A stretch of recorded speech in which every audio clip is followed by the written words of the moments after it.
You know, I've had one massive revelation this week that I've never anticipated at all.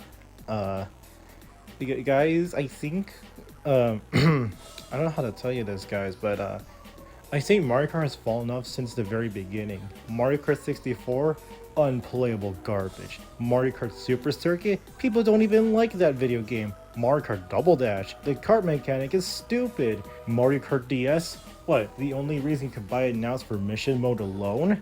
Pathetic. Mario Kart Wii, it's fucking Melee, and Melee sucks. Mario Kart 7, no one cares about that game either. Mario Kart 8, the most overrated game in the entire Mario Kart franchise. And let's not mention the other Mario Kart games that aren't even relevant to this video, because they suck. No, we've hit peak performance. We've hit peak with Mario Kart since the very beginning. Mario Kart will never be as good as Super Mario Kart.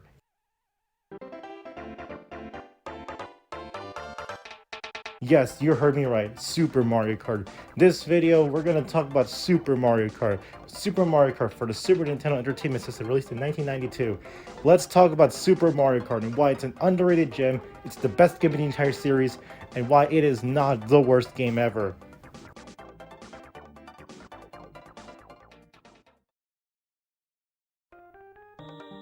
Okay, let's start with the graphics. Graphically speaking, this is really good graphics design, honestly. Just compared to other Super Nintendo games, which are fine enough, I guess. Super Mario Kart is peak.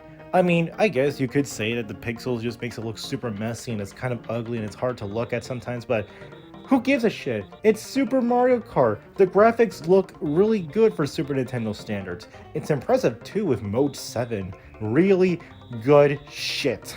The roster for the game is pretty simple, but arguably is actually better because who cares about Donkey Kong or Wario when you got classics like Koopa Troopa, Donkey Kong Jr. Honestly speaking, we should have gotten this roster from Mario Kart 64 instead of Wario and Donkey Kong because these characters are arguably more iconic. It's not like Donkey Kong Jr. has been gone for several years until Nintendo said, hey, let's bring it back in one of the worst Mario Kart games of all time. That would be so funny! And let's not give him a 3D model because that would be super cursed. The track selection, I feel like gets the most hate overall in the Mario Kart series. What, other tracks get hate too? Like, what, say, Dry Desert? No, because that game is bad. Super Mario Kart has such creative level design, with a lot of tracks super memorable and amazing and epic and has cool theming, like the plains, the standard circuit, Bowser's Castle, Ice World, you know, my favorite. I think all of the tracks are super good in every way. Even some of the bad ones are actually somewhat decent once you get around those controls. I haven't got to those controls yet, but I will soon. Who could forget such classics like Mario Circuit 1, Bowser Castle 2, Koopa Beach 1.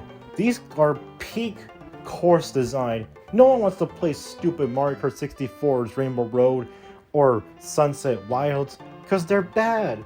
These tracks are absolute peak.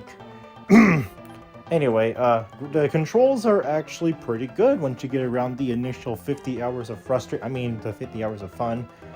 You know, Super Mario Kart gets flack for its controls, but you guys are just bad. Get good at the game. It's a good game. Just learn to play the fucking game.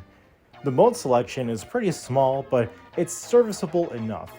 You got your standard Grand Prix, time trials, versus if you have friends, and battle if you have friends. The battle mode is also pretty peak as well, just good selections of battle rosters. It may be simple in size, sure, but who cares? It's fun enough as is. The items are, well, they're actually interesting. I mean, I guess it's kind of disappointing that you don't get to use the character exclusives from the CPUs, but again, who cares? You got the Cape Feather, clearly the best Mario Kart item ever.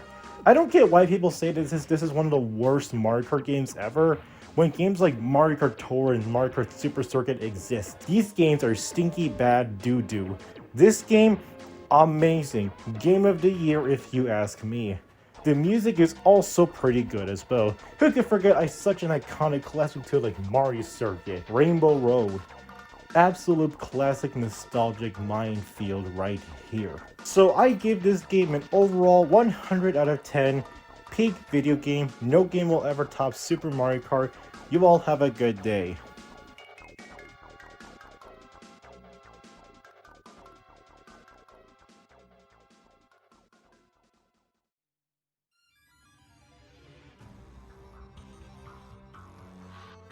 Can I go home now? No, no, seriously, can I actually go home now? I don't want to talk about Super Mario Kart anymore.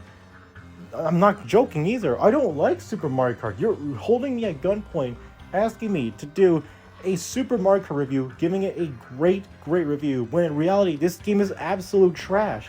Why are you? Leave me alone. I want to... Please, I want to play Mario Kart DS again. I don't want to play Super Mario Kart. Don't make me play Super Mario Kart.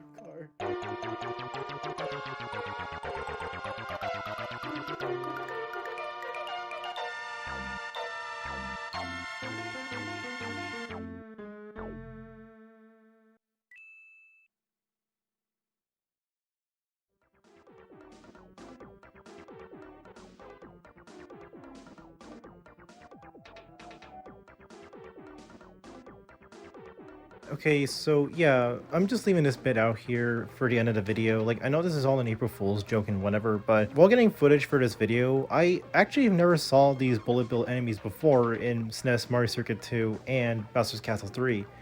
I don't know, just thought it was interesting to point that out because I don't think I see it often anywhere else unless I really like dig into it. Just wanted to point that out before I end the video. Anyways, yeah, see you guys later.